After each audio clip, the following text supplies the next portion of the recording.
আসসালামু আলাইকুম। আশরাম চ্যানেলে আপনাদেরকে স্বাগতম। আজকে আমরা একটা প্রোডাক্ট নিয়ে কথা বলবো। এটা হলো মরিচ বাতি বলা হয়। জেল লাইট বলা হয়। এটা হলো ৮০ এলইডির একটা মরিচ বাতি। এটা হলো লাল কালার।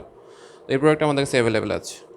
তো যারা অর্ডার করতে চান ভিডিওর ডেসক্রিপশন বক্সে আমাদের ফেসবুক পেজের লিঙ্ক, দারাজের শপের লিঙ্কটা দেওয়া আছে, ওইখান থেকে আপনারা অর্ডার করতে পারেন। তো আমাদের কাছে এই টাইপের সবগুলা কালার আছে। গোল্ডেন আছে, ওয়ার্ম হোয়াইট আছে, তারপর আপনার পিঙ্ক আছে, ব্লু আছে, আমাদের এটা রেড কালার, তারপরে গ্রিন কালার আছে, তারপরে হোয়াইট কালার আছে, সবগুলারই আছে। তো আমরা সবগুলা ভিডিও আস্তে আস্তে আমাদের শপে দিব। আর আমাদের ইউটিউব চ্যানেল আমরা দিব, আপনারা চাইলে দেখতে পারেন। তো আমরা এখন রেড কালারটা নিয়ে কথা বলবো। এটাতে ৮০টা এলইডি বাল্ব আছে, হ্যাঁ। আর এটা লম্বা হলো আপনার যে 25 থেকে 30 ফিট হয়।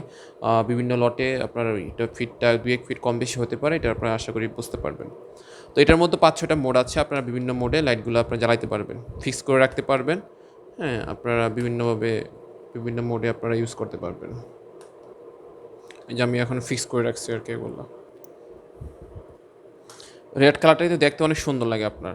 এটাকে বিশেষ করে গাছের মধ্যে পেঁচায় রাখা যায়, তারপরে ফুলের টবের মধ্যে এরকমভাবে পেঁচায় রাখা যায়। এই যে লম্বা যেহেতু আপনার ২২ থেকে ৩০ ফিট হয়, ২৫ মিনিমাম ২২ ফিট তো হবে এটা। হ্যাঁ, এটা লম্বা হয়, ঝুলায় রাখা যায় বিভিন্নভাবে, আপনার ইচ্ছা মতো ডিজাইনে আপনারা ঝুলায় রাখতে পারবেন, বিভিন্ন মোডে আপনারা ইউজ করতে পারবেন।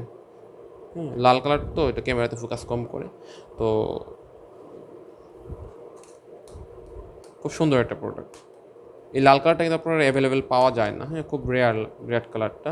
বাট আমাদের কাছে আমাদের কালেকশনে রেড কালারটা আছে, আপনারা চাইলে অর্ডার করতে পারেন। আর ভিডিওটা ভালো লাগলে চ্যানেলটা সাবস্ক্রাইব করে ভিডিওটা লাইক করে আমাদের পাশে থাকবেন। সবাই ভালো থাকবেন। আসসালামু আলাইকুম।